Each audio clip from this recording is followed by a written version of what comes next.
All right, I think it's working now. Ha! Ha ha! Just make sure you are the one that has to speak I have to speak directly into the mic. into the mic. All right. So I told you last night that I had a treat for you, and I do, because today we're going to be talking about the female value. Oh, good. So you always say that woman was the first commodity, and so I have a question for you. What do you say to a naked lady? What do I say to hi there? That's a perfectly good response. Do you remember Candid Camera? Yeah, I mean, the idea of it. Well, so it was a show that spanned since the 1960s to, I think the last one was the 2000s. Really? Yeah. So it was started by this guy, Alan Funk. Mm-hmm. Funked, F-U-N-C-T, Funked. And he did Candid Camera. Funky. He did. So, but before this, when he was in college, he did what he claims is a study on sexuality and the human condition called What Do You Say to a Naked Lady? Oh, yeah? Yeah, and they have a delightful soundtrack. And I just want to play this one part here. What do you say to a naked lady? One that you barely know. What do you say to a naked lady? Do you just say hello? Or do you say, hi, how nice to see you, and hi, and don't I know you, and hi, say haven't we met before? So it kind of goes on like that. What do you say to a naked lady? Do you say hi, hello? Do you say how are you? I used it. Yeah, you did. Do you say, what is it? Don't I know you? Of course. Yeah. This fucking movie has a soundtrack. I cannot find a copy of What Do You Say to a Naked Lady, the original 1970s version of it. Uh-huh. I managed to see someone streaming it while they were talking over it, and one of the sections says, what is a prostitute? Oh, okay. And, like, these are all in the style of Candid Camera. These are all random plays, hotel, street, like setups. There was this one scene where a woman comes around the corner who is naked, like 1970s naked, where she's got, like, full makeup and flowers, and full bush, and almost shoves him to the ground. Yeah. Like, running away. And he kind of just, like, smiles and keeps walking. And my thought is, I would be concerned. If I'm seeing a running naked person just out and about in the city, I would be kind of concerned. Maybe he's into getting pushed around by naked ladies wearing pearls. I mean, the 70s was a wild time. This was also the time. Crack did an excellent podcast episode about it, where O'Brien talked about in the 70s. There was a commercial for baby powder. It's like nothing sexier than a baby. What? Dear God. 70s is a wonderful time. Yeah. I mean, the same era in which a very prominent feminist wrote a book about boy love. That whole era, they were just like weirdly into pederasty. Like, so many people back then were like, pedophiles are an oppressed class. We need to.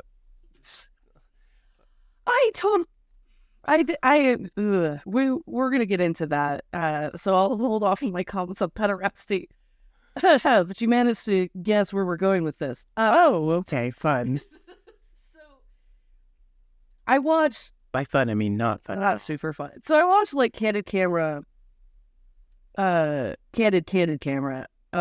Like volume 2 when I was a child.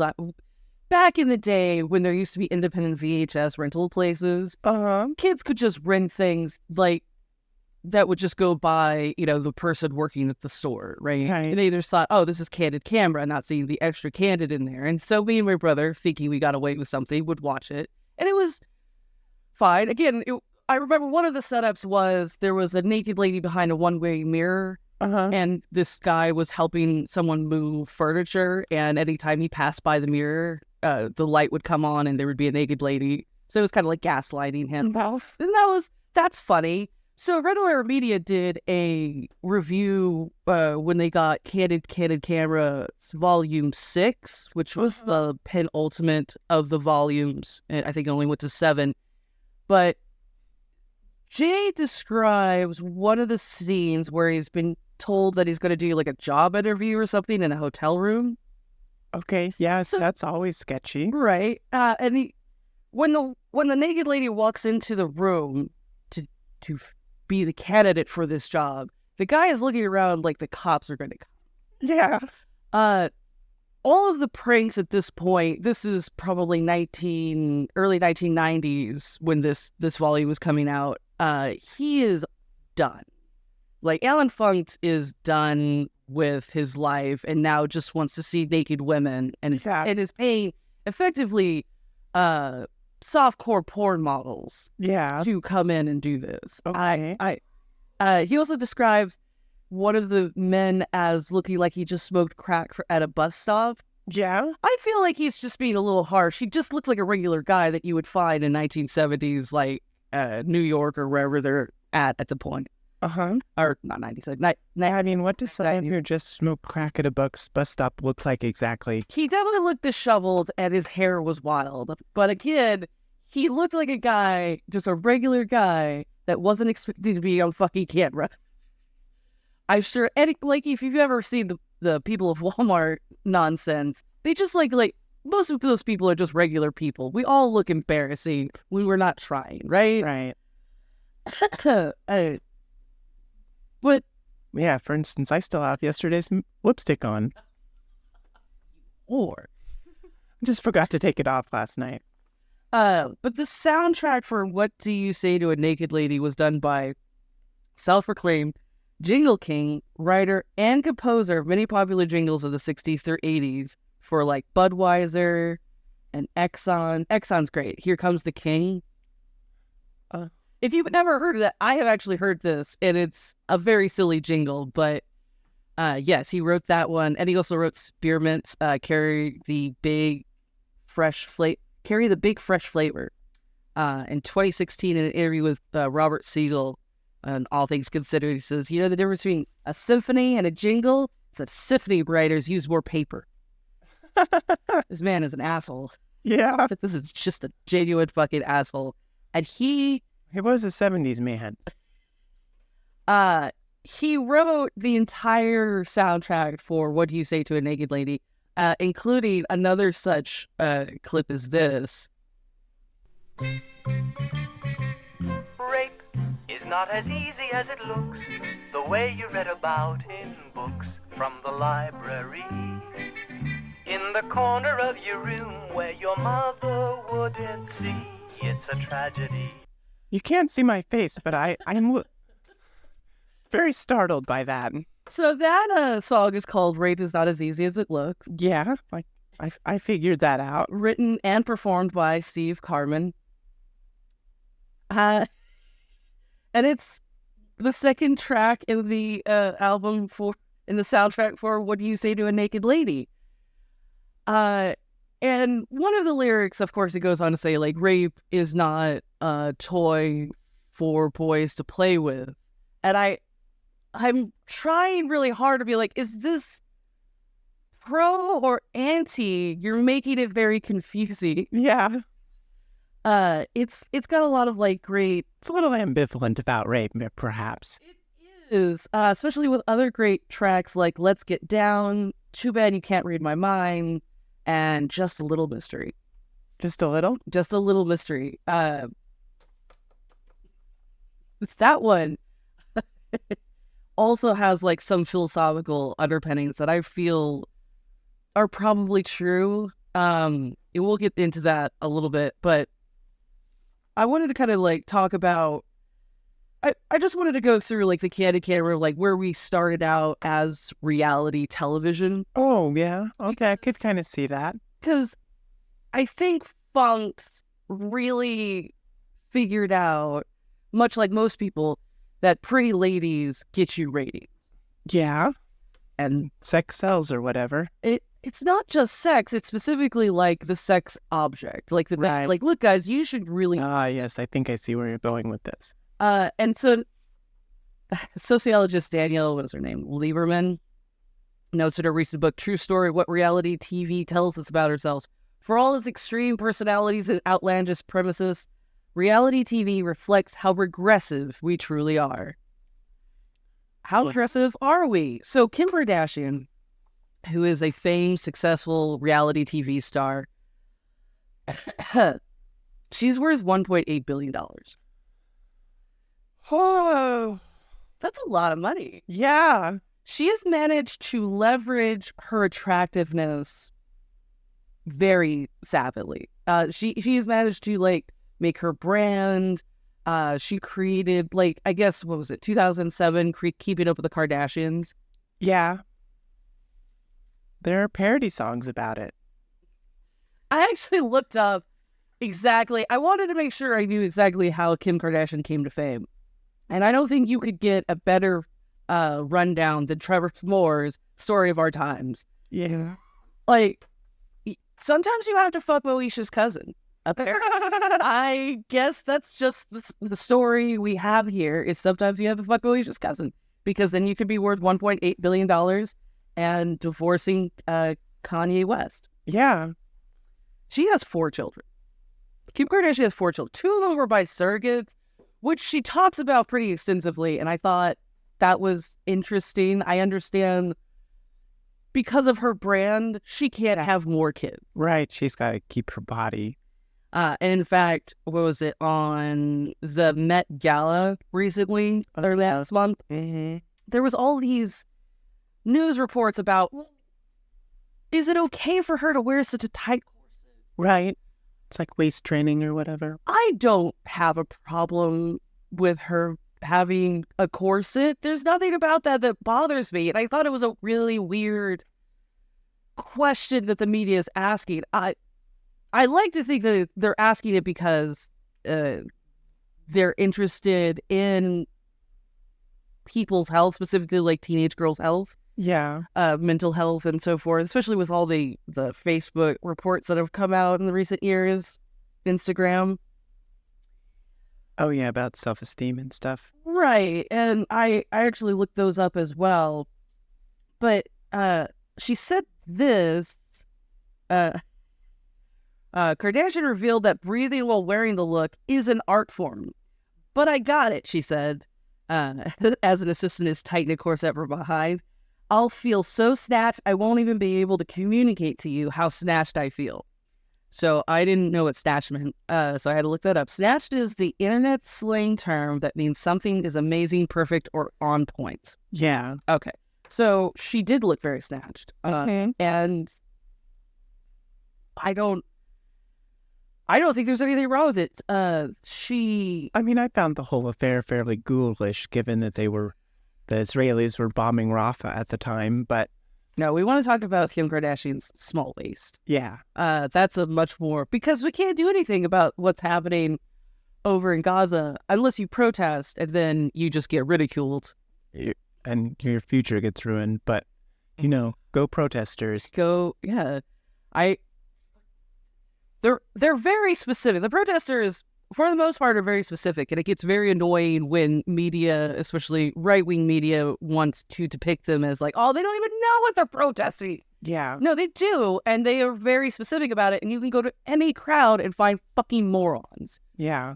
And This one is much more, they have much better message discipline than when we were young and doing protests, and everyone's just like contradicting each other, like in Occupy Wall Street or whatever. yeah, It's like, go talk to the media. Right?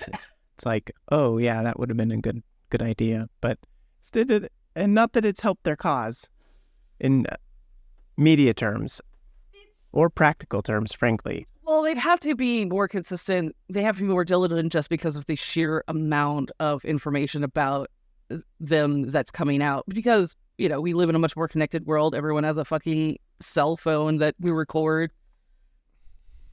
So Yeah. you can pick through the hundreds and hundreds of like interviews with all these protesters in all the universities from Columbia to the University of Utah.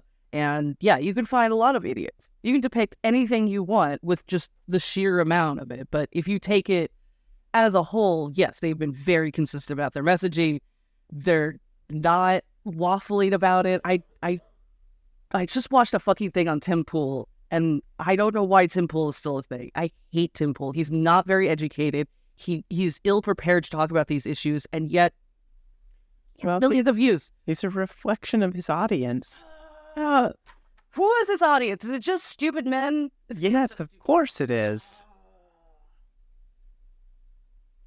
Hate them. A plague on all their houses. Just plague on all of their houses. But I don't think so. I typically don't think there's anything wrong with a woman. Like, if we want to see Kim Kardashian as like an athlete, she has a genetic predisposition to be as attractive as she is. She also puts in a lot of time and effort and work and dedicates a lot of her life and surgery to look as good as she does. I am not going to stay here and say, what a bitch. I think that's fine to accomplish your goals and to be what you want to be. But the playing field that she's in is gross. Yeah. And she has managed to be successful while feeding this kind of beast of a machine that we have. Yeah, probably part of the like upsurge in misogyny in the last 10 years. Yeah, there's been quite the... she is definitely a symptom of that. And I wanted to kind of talk about, like, so this is the playing field, and this is how she is being as successful as she has. So I found some statistics on how attractiveness affects you monetarily. Oh, yeah? A telephone survey conducted by the Employment Law Alliance in 2005 found that 2/5 of respondents thought that employers should have the right to deny employment based on appearance. Fully 1/3 believe that individuals who are unattractive, overweight, or unconventional in dress or looks should have legal protections against discrimination. So, should have? Should have. So only 1/3. Oh, okay. So 1/3 believes that they should have protections against unattractive, overweight, or unconventional That dress. the ugly deserve rights. Yes. 2/3 are like, no. So, from the impact of obesity on wages by John Colley, an increase of 2 standard deviations, so was it 64 pounds, among white females is associated with a decrease in wages of 9%, which is roughly the equal magnitude to the difference associated with 1.5 years of experience or 3 years of work experience. For white males, BMI and weight in pounds are not significantly different. For black males, higher body weight is associated with higher wages, as you can kind of imagine. An increase of 70 pounds is associated with a 4.2% increase in wages. I don't get that. So it's because black men are typically put in, especially if they're high earners, they're going to be put in entertainments. Think of like athletes. Oh, okay. Yeah. And muscles, it weighs a lot. It truly does. These men are, 250 to 300 pounds of just pure beefcake. And so I think a lot of the statistics are driving that. You also have... kind of skew the average, yeah. You also have men that work in entertainment industry, so you have security guards that will be black. You have it's an intimidation thing to have a big black, like, bouncer, right? That's true. So any kind of... If you're a security employer, you're going to be looking for people that look intimidating, and that will skew to big black guys. Okay, I get it. So among white females, there's no detectable wage difference between those who are underweight relative to those who have a healthy weight. So being underweight and being of a healthy weight, those are there's no detectable differences. So as long as you're not fat, basically. Yes, if you're overweight, there's a 4.5% less than those of a healthy weight, 4% less wages. Those who are obese earn 11.9% less than those of a healthy weight. This is roughly the equivalent of 1.8 years of education or 3.8 years of work experience. So I think it's fair to say that Kim Kardashian is a symptom and an emblematic of a system that rewards women that look like her. Yeah. I think that most girls, so when looking through the Facebook and Instagram reports where little girls, specifically teenage girls, feel bad about themselves, and it started on Instagram. Yeah. Because they can see how much money and attention, and especially if these girls don't get attention in their real life because their parents are too busy, working, the school doesn't have any time for them, they're awkward, they're weird, whatever, then looking online will give them that hope, but will also make them more neurotic. Right. So, which ultimately serves the purpose of, the beauty industry or what have you, because you need them neurotic so you can sell them products. From a 2021 Guardian article, among the most concerning findings was that among users who reported suicidal thoughts, 13% in the UK and 6% in the US trace them back to Instagram. Another transatlantic study found that more than 40% of Instagram users who reported feeling unattractive said they began feeling that on the app, with a quarter of teenagers who reported feeling not good enough, and it started on Instagram. So it's not necessarily the app itself, it's the content on the app, which just allows you to fire hose, misogyny and unrealistic beauty standards. So what social media apps want is engagement. Right. They want engagement, and the things that lonely people want to be engaging with is people that will give them that validation that they so desperately want. Mm-hmm. Also, of the weight bias against women, it gets worse with age. National Institute of Health published a report that found the financial net worth of moderately to severely obese women ages 51 to 61 are 40% lower than the normal weight peers. 40%? 40%. That's a lot. The same cohort of women's net worth fell even more to 60% of their counterparts of 57 to 67 years of age. No such pattern could be found for men, the report found. So, they say women have to be I don't know what the number is, 3 times more competent than a man in order to have the same respect level or whatever. So I guess a fat woman has to be 6 times more. She's got to be really useful. Yeah. She's got to have the fucking secret to the universe in order to get over all of this goddamn bias. And that's pretty amazing. One thing they know when they're talking about that is that 40 to 60% is a compounding effect. Mm-hmm. Because when you're overweight or you're unattractive, it's easy just little by little, dying of 1,000 cuts, right? Just, we're not going to get as many promotions. You're not going to get your foot in the door. You're not going to have people want to talk to you as much because you don't want to talk to the ugly Karen. Ugh. Right. Ugh. So this again is the field that these girls are playing in.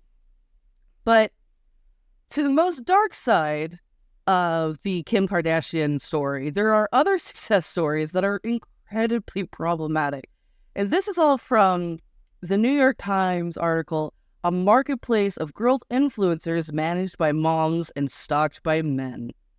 Oh. So this came out in February 2024, so this year. For this investigation, the reporters analyzed 2.1 million Instagram posts, months of online chats, professed pedophiles, and interviewed over 100 people, including parents and children. Yeah. So, what often starts as a parent's efforts to jumpstart a child's modeling career or win favors from clothing brands can quickly descend into a dark underworld dominated by adult men, many of whom openly admit on other platforms to being sexually attracted to children. Oh. The large audiences boosted by men can benefit the families, the Times found. The bigger followings look impressive to brands and bolster chances of getting discounts, products, and other financial incentives. And the accounts themselves are rewarded by Instagram's algorithm with greater visibility on the platform, which in turn attracts more followers. Yeah, I think I said something about this in a previous episode where some like gay man like set up an account pretending to be a young girl and didn't post any pictures of herself or whatever, but then like got all sorts of disgusting DMs, like, you know, just a bunch of like pink and unicorns and stuff like that. And it's like, and the DMs were like, "Do you suck cock?" So, you know, it's pretty gross. And yeah, it's a hell of a TikTok. So it's kind of like, I went to the mental health wellness fair at my daughter's school the other day. She's terrible, but but I was a little late, so I may have missed the good part, but the part I walked into was these policemen talking about online safety for children, which, you know, on its own was actually not all that bad, but I'm just way too online, so I knew it all already, but it's like, and it's about like this exact thing, you know, like people will try to take advantage of your children online. You need to be watching what they're doing online, so forth and so on. And like, and yeah, and I mean, it just goes to the point, like, that these are the guys that are like arresting pedophiles on this basis. Yeah, I definitely was groomed online. Yeah. When I was 11, and that was a long time ago. That was during dial-up era, when families only had one computer. Well, that's basically the Stone Age. It's basically the Stone Age, and there were pedophiles at the very beginning, back when Yahoo Chat was a big thing in the wild west of Yahoo Chat. I was the lonely kid. I was like the neglected child. I got all the validation from all the adult men I could ever want. And all I had to do was be kind of sexy. I mean, I wasn't good at it, but I learned to be, because that's what they gave you their expectations and you learned to conform to them. Like any child would. Yeah, like the whole like Mormon cult leader who taught the children to like nuzzle on adults' crotches. God, that was pretty terrible. Warren Jeffs just took 12-year-old brides. But I think there was another cult leader that definitely did that, and that was specifically for like the benefit of the rest of the cults. Right, of the older men at least, yeah. Cool. Patriarchal prerogative. So, of course, you can imagine how the technology experts have cautioned against the social media, as it presents a profound risk of harm for girls. Constant comparisons to their peers, face-altering filters that are driving negative feelings of self-worth, and promoting objectification of their bodies. But the pursuit of online fame, particularly through Instagram, has supercharged the toxic phenomenon. The Times found encouraging parents to commodify their children's images. Some of the child influencers earned a 6-figure income. Wow. So it's just like pageant moms or like Hollywood moms, but they're democratizing it. Anyone can do it from the comfort of their own home. Anybody can. And there are lots of terrible people out there. There are lots of girls whose mothers also were exploited and groomed and may not think anything of it. Right. I mean, unless you have some sort of feminist consciousness, you're not going to. Yeah. Oh my God. So this one woman, I don't really want my child exploited on the internet, she says, this one parent. But she's been doing this so long now. Her numbers are so big. What do we do? Just stop it and walk away? Yes. I can't leave money on the table, Taylor. That's leaving money on the table. You never leave money on the table. Yeah, I mean, that's true. Someone else is going to come up and pick up that money. I mean, other little girl. Like we were saying earlier, you gotta commodify the female. You have to, and like, what, in this economy, what is a female going for? Well, I mean, now with the democratization, it's going for discount rates. Ugh. It's still way too high, though. This same mother, whose daughter is now 17, says she worried that a childhood spent sporting bikinis online for adult men has scarred her. Yeah. Her mother says she's written herself off and decided that the only way she's going to have a future is to make a mint on OnlyFans. She has way more to offer than that. Yeah, but you didn't encourage it. Yeah, I mean, kids respond to what you encourage them to do. You said, oh, look at these big-ass numbers. Look at how much fucking money we're making. You're so great, honey. And she's like, wow, this warm, validating feeling, I really like it. And it's coming from me showing my body off to adult men. Yeah. And Instagram fucking loves it because that's meaningful engagement. That's considered meaningful engagement. You have people that are not only willing to click and to like repost and to interact, but they also are buying premium subscriptions to these Instagram models. Oh, I didn't know that was a thing. So let's see. It was in 2022, Instagram launched a paid subscriptions, which allows followers to pay a monthly fee for exclusive content and access. Oh, okay. The rules don't allow anyone subscriptions for anyone under 18, but the Mom Run account sidestepped that restriction. The Times found dozens of accounts that charge anything from 99 cents to $20 a month. At the highest price, parents offered Ask Me Anything chat sessions and behind-the-scenes photo. Some of the descriptions also highlight the revealing nature of photos. One account for a child around 14 years old encouraged new signups at the end of last year by branding the days between Christmas and New Year's as Bikini Week. Oof. An account for a 17-year-old girl advertised that she wasn't wearing underwear in a workout photo set, and as a result, the images were a lot spicier than usual. This girl has an elite VIP subscription that costs $250 a month. So it's basically like it's softcore sex work. It's child softcore sex work. Yeah, right. This is some like 1890s like kind of like freaking Oliver Twist, except even worse kind of shit. Well, we didn't have the internet during Oliver Twist time. So this one guy, this is what really fucking got me. I swear to God. Oh, no. So Dean Stockton, who runs a small clothing company in Florida called Original Hippie. I think I've even seen Original Hippie somewhere. Often features girls from the Instagram accounts who earn a commission when customers use personalized discount codes. Yeah. After initially deleting many male followers, he now sees them as a way to grow the account and give it a wider audience because the platform rewards large followings. This is what he says. Especially mixed demographics. The Bible says, the wealth of the wicked is laid up for the righteous.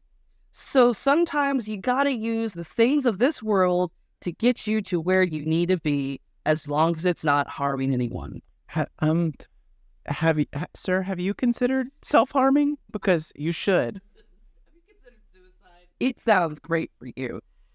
Mr. Stockton said that he deleted male followers who were disrespectful or sexual in their interactions. An examination by the Times of 36 brands that are popular among mom-run accounts found inappropriate, predatory, or pornographic followers in almost all of the brand's accounts, including the Original Hippie. Yeah, so he doesn't actually do that. No, because it's engagement because pedophiles have money and our pedophiles are willing to spend a lot of money to get access to these girls, Yeah. to engage with them. So they have a lot of screenshots of the kind of interactions, and it is as gross as you can possibly imagine. It's like hot stuff, eggplant. This is reminding me of the passages in Caliban and the Witch where she talks about sex work in the early modern era and how women would turn to it after being driven out of the traditional economy. Right, because what else are you supposed to do when you are barred specifically from the burgeoning economy where it's based on wage labor instead of, sustenance living, whatever, like village communal living that you were doing, or you just the market itself, Exactly, where you having, people with all of the capital determining the rules for this playing field. Again, we could do better. Meta could do better. Facebook and Instagram could do better. You mean they could try at all? Yeah. Yeah. That was actually another thing that they said. There was a report that came out, a 2020 document that surfaced in a lawsuit described child safety as a non-goal at Meta. If we do something here, cool, the document said. But if we do nothing at all, that's fine too. The lawsuit was brought against Meta and other companies claiming damage from social media use. So they don't care. They don't care at all. They want engagement. They want people to keep engaging with them. Yeah, I mean, they've facilitated massacres in the past, so why would they care? Oh, yeah, in other countries, because they don't have enough people to translate and then to monitor for things like the calling of genocide or something like, yeah. It's like how, I mean, this is sort of oblique, but how like a lot of the work on AI is done by poor people in the third world, like doing, like marking up the training sets or whatever. And it's the same way with them, but you can never have enough because there's just so many people on the platform. How could you possibly filter all that content, even if it was a priority to do so? Yeah, it seems like a bad idea. There was a article that just came out, I think in Wired, where a woman, a journalist, tried to become a chatter on OnlyFans. Yeah, you can subscribe to like OnlyFans, and then OnlyFans models can essentially farm out their work for chatting with people. Oh, okay. So, these people are given like a description of who the model is and then like a kind of script to base their chats on to engage with these, with the fans. And she found that you get paid by the word. Yeah. And like cents, like pennies. Yeah. So most of the stuff is farmed out to third countries where that money goes. Yeah. So even the chatting with, like, you think you're chatting with these sexy, like, OnlyFans models who are making a very decent living. Sometimes, yeah. Sometimes, are farming out the kind of grunt work of actually talking to these men to incredibly low paid people. And the journalist had to go through a lot of hoops in order to actually just land the job with one of these agencies. Really? She had to write paragraphs of content in order to prove that she had the ability to do that. Yeah. And then after working for like, I think a week maybe with them, she decided like, this isn't for me. I can't do this anymore. Yeah. And they never paid her for that. Oh.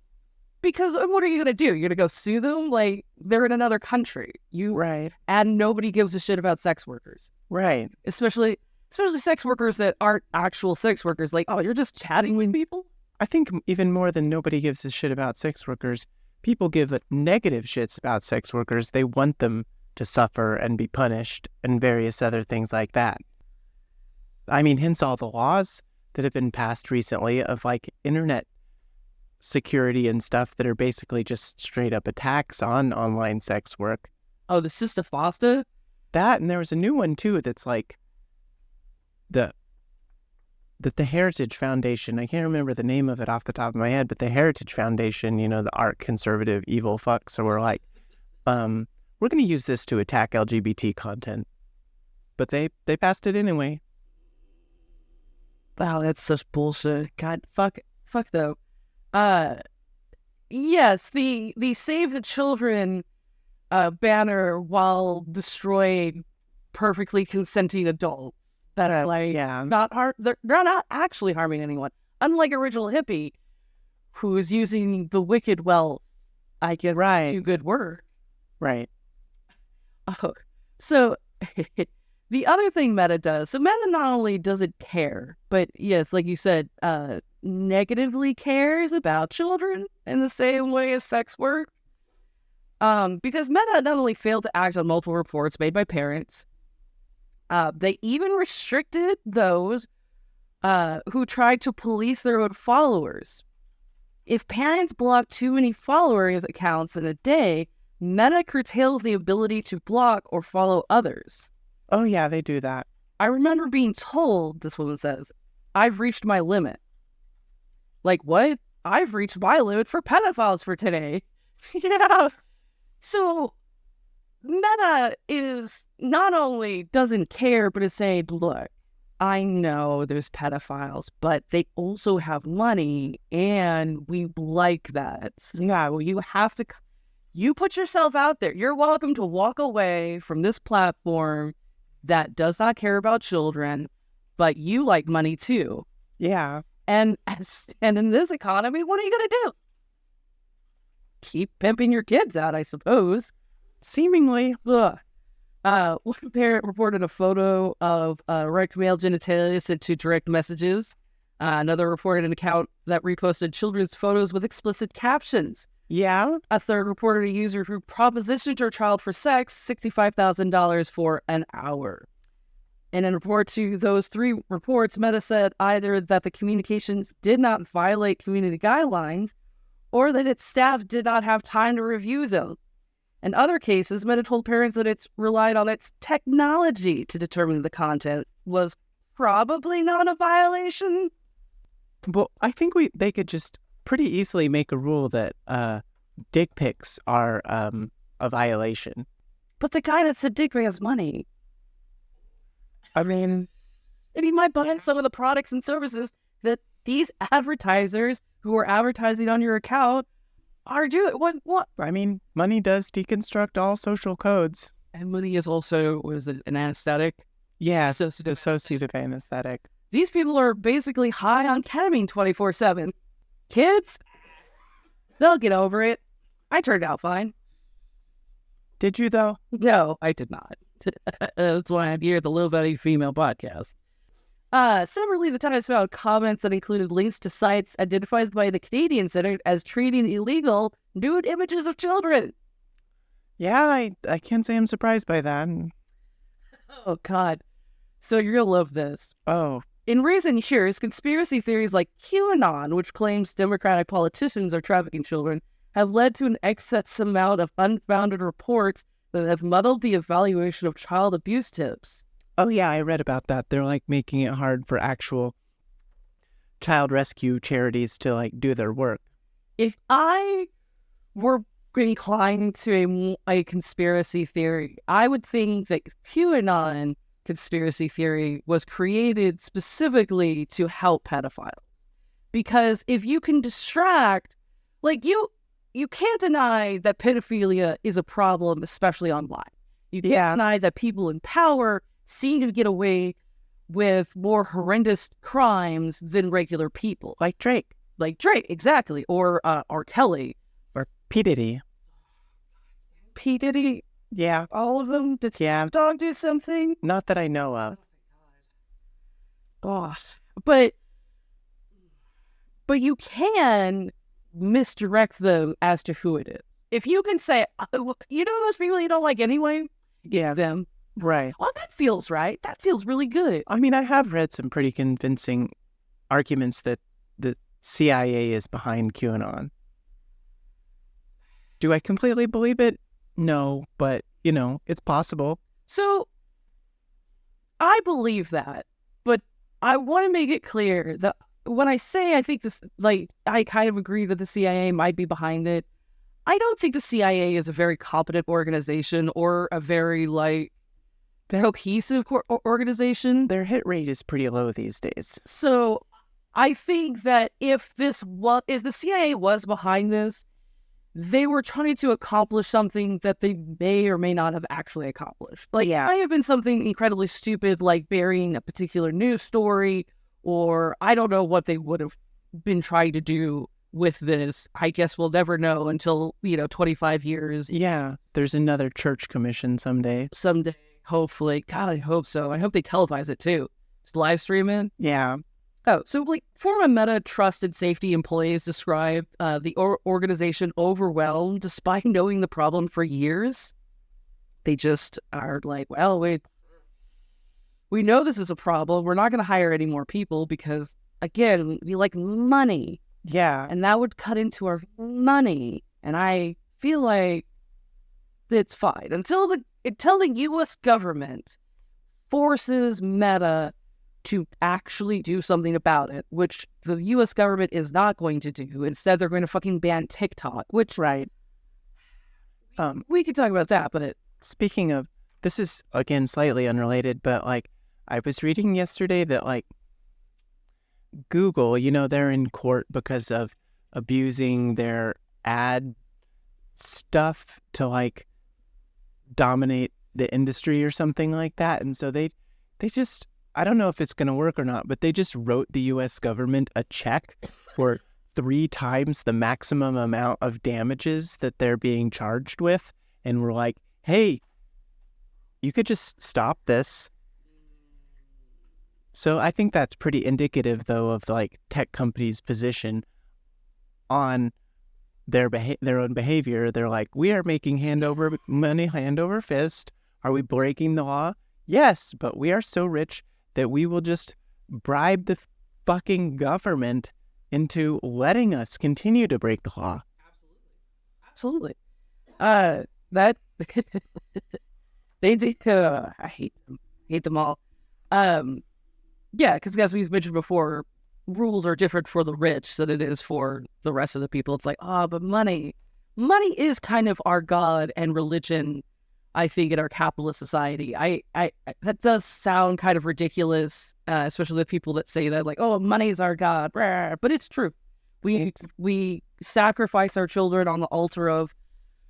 But have you seen those bank account numbers? It's the body without organs. LOL.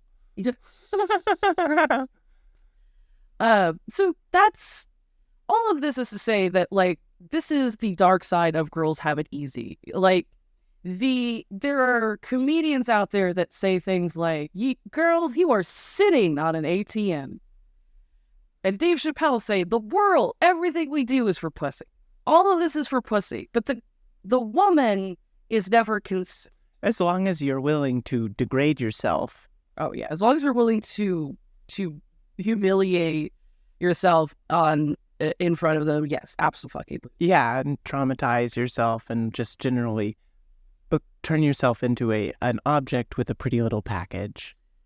Yeah. So we kind of justify girls being exploited at young ages because girls have it easy, what are you going to do? And boys, guys, that's just what guys do. Yeah. That's what, going to stop that? No, because you don't want to stop the patriarchy. I mean, rape is basically legal. But it also hurts boys. It turns out. And it turns out that boys are also having problems with technology-assisted sex abuse. Oh. So in a 2008 study of youth impacted by child sex abuse in New York City, found that there was a clearly gendered pattern to the interactions with law enforcement. The study found that boys experienced significantly more encounters with the police than girls, especially for charges like disorderly conduct, drug possession, jumping the turnstile of the subway, or trespassing. Yeah. Similarly, a 2016 national study of youth involved in the sex trade found that cis males were more likely to report ever having been arrested than cis females. Rather than identifying male youth as victims of trafficking when they come into contact with law enforcement, these youths continue to be criminalized, which itself can exacerbate the vulnerability of child sex abuse, since having a criminal record can create barriers to treatments.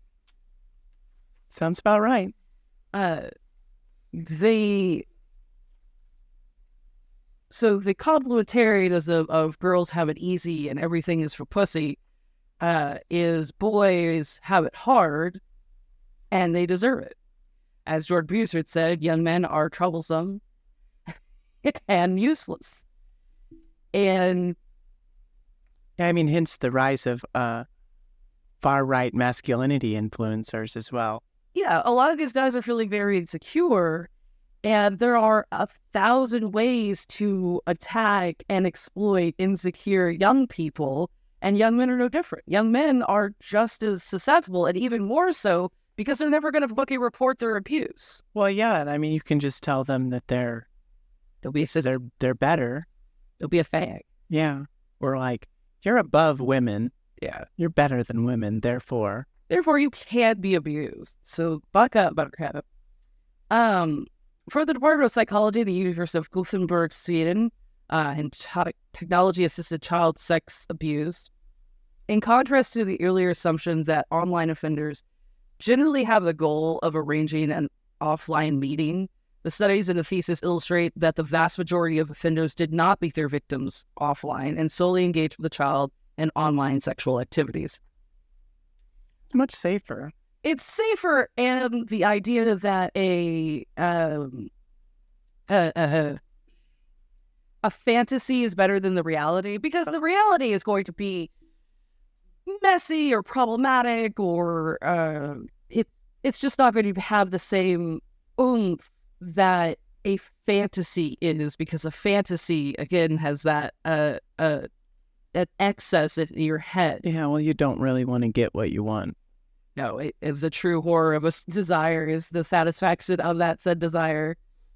So they are using this model, the Fetal Brown, which identifies four traumagenic dynamics. The first dynamic, the traumatic sexualization, refers to the process by which sexual abuse can shape a child's sexuality developmentally and interpersonally in inappropriate ways. So with like the girls and these models, you first have the inappropriate sexualization. So now you are training their brain to respond a certain way when they receive. Yeah, I mean, most girls experience that, how most women are first hit on, most girls are first hit on when they're like 12 years old or whatever. Mm-hmm. So they're already being just inappropriately sexualized in public, and it just doubles that down. The second dynamic, which is betrayal, refers to the discovery that someone whom the child trusted, relied on for love and affection, or was even dependent upon, has manipulated them through lies or caused them harm.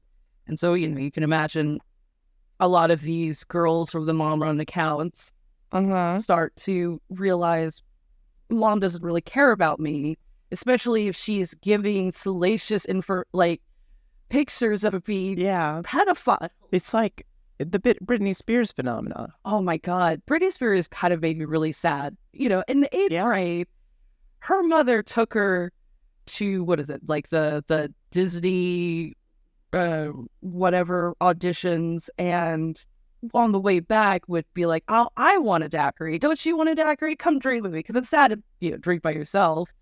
And if you want to live vicariously through your daughter, that it's a great way to hammer it out. Yeah, and you have poor boundaries to begin with and poor judgment because you're putting your daughter in that situation.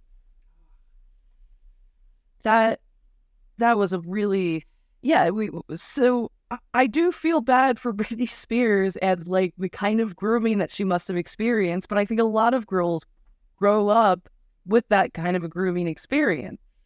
And boys get the grooming experience, but their grooming experience is a little bit different and are meant to be at odds with girls, right? So men are taught to learn to be exploited by other men, and their relief is to exploit. Right. So yeah, that's why you give him a wife. It's why all those is it Nigeria that the Boko Haram stole 300 girls? Yeah.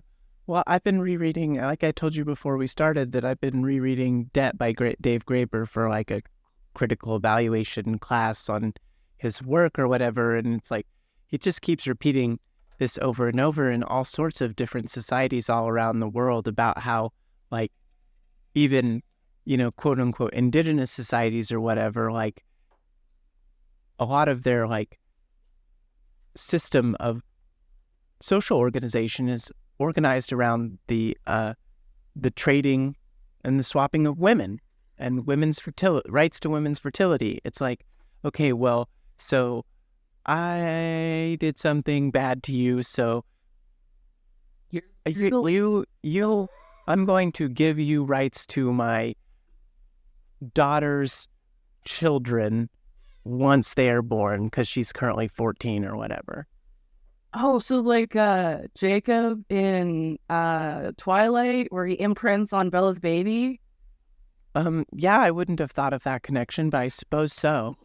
Just watched the thing on Twilight. But no, I just wanted to go through, like, the third MAG was powerlessness, refers to a process by which a child's desire, will, and sense of efficacy is repeatedly overruled. So you've become dependent on solely the validation of your abuser. Or on the case of online sex abuse, all the men that are giving you this attention You're abusers. And then the last dynamic is stigmatization, refers to the negative connotations, badness, shame, guilt that surround sexual abuse and its victims, and how it can incorporate into the child's self-image. So this is especially problematic for boys, again, like, because boys are seen as, like, leaders and they should be tough. Being vulnerable and being abused by either gender, honestly, if it's by a man, you run the risk of being seen as gay, even if you aren't actually gay. If it's by a woman, then you have people like fucking Bill Maher say, well, but was she hot? Right. Yeah, please report to the wall. Bill Maher's comments on Mary Kay Letourneau and that whole debacle, hot for teacher bullshit, really, if I didn't have a bad opinion of him already, that really kind of sealed the deal. But or like how he recently was like, got mad at Steve-O because he invited Steve-O to come on the show, and Steve-O was like, this is totally unrelated to sex abuse, but like Steve-O was like, hey, you know, I've been sober for like 15 years or whatever. Can you not smoke pot in front of me? And Bill Maher was like, no. Oh, what asshole. You could do it for Steve-O. I'd do that for Steve-O. That's what a shitty thing to do. Fuck you, Bill Maher. I did like that Bill Maher got told by Bill Burr to basically go fuck himself about Palestinian protesters. But he's just a cranky old man who doesn't know what he's talking about. Yeah, Bill Maher's like, you don't fucking know anything. You just talk on the TV. Shut the hell up. What do you know? So as you know, back to our original question, what do you say to a naked lady? Well, if she's underage, you tell her to go home, put on some clothes. One hopes. And if she's overage, do you need a coat? Are you okay? Have a nice day. That's it. That's all you have to do. You don't have to do anything else. You don't have to be weird about it. Do you need help? Thank you so much for being here, Taylor. You're welcome, as always. And I appreciate you. And thank you. All right.